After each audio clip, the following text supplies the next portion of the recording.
चंद्रमा के जिस दक्षिणी ध्रुव पर दुनिया की महाशक्तियां नहीं पहुंच सकी, वहां हिंदुस्तान पहुंचा है। भारत का राष्ट्रीय चिन्ह चांद के दक्षिणी ध्रुव की सतह पर चस्पा हुआ है। भारत का तिरंगा चांद के दक्षिणी ध्रुव पर लहराया है। आज की तारीख दुनिया में इतिहास बन चुकी है। हिंदुस्तान ने बता दिया है कि अंतरिक्ष का सिकंदर भारत ही है। अब चांद हमारा है। तो सबसे पहले नमस्कार। न्यूज इंडिया के गुड मॉर्निंग शो में एक बार फिर आपका स्वागत है और मैं आपके साथ विपिन। हिंदुस्तान ने इतिहास रच दिया है। दुनिया के तमाम बड़े देश जो नहीं कर पाए वो सफलता हिंदुस्तान ने हासिल की है। भारत चांद के दक्षिणी ध्रुव पर पहुंचने वाला पहला देश बन गया है। हिंदुस्तान ने बता दिया कि अंतरिक्ष के सिकंदर हम ही हैं। पहली बार चांद के दक्षिणी ध्रुव की सतह पर भारत का राष्ट्रीय चिन्ह छप गया है। पहली बार चांद के दक्षिणी ध्रुव पर भारत का तिरंगा लहराया है। वो दिन 23 अगस्त 2023 की तारीख दुनिया के कैलेंडर में इतिहास के तौर पर दर्ज हो चुकी है। इसरो की इस महान उपलब्धि पर पूरे देश को गर्व है। पूरा देश उत्सव मना रहा है। देश का हर एक नागरिक उल्लास में है क्योंकि ये उपलब्धि बहुत ही बड़ी है। लैंडर के सॉफ्ट लैंडिंग के बाद प्रधानमंत्री नरेंद्र मोदी ने साउथ अफ्रीका से संबोधन में कहा कि देश अब जनपथ पर चल चुका है। बच्चे अब ये नहीं कहेंगे कि चंदा मामा दूर के, वो अब कहेंगे चंदा मामा अब टूर के।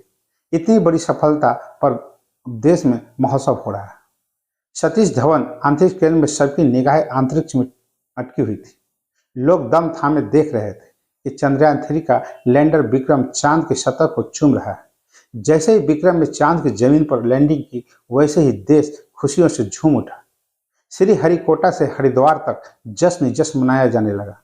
बधाइयों का तांता लग गया क्योंकि हिंदुस्तान ने वो कर दिखाया जो अमेरिका, रूस और चीन जैसे शक्तिशाली देश नहीं कर पाए।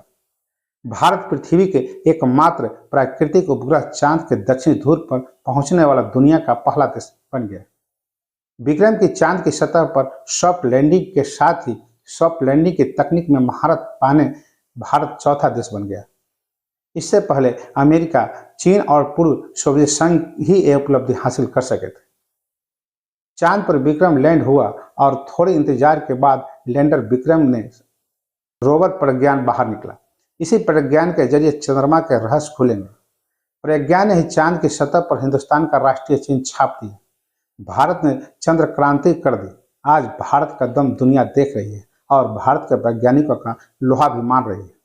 इससे जुड़ी रिसर्च या किसी भी प्रयोग में भारत अब कई मायनों में अमेरिका, रूस और चीन से अभी आगे निकलता दिख रहा है।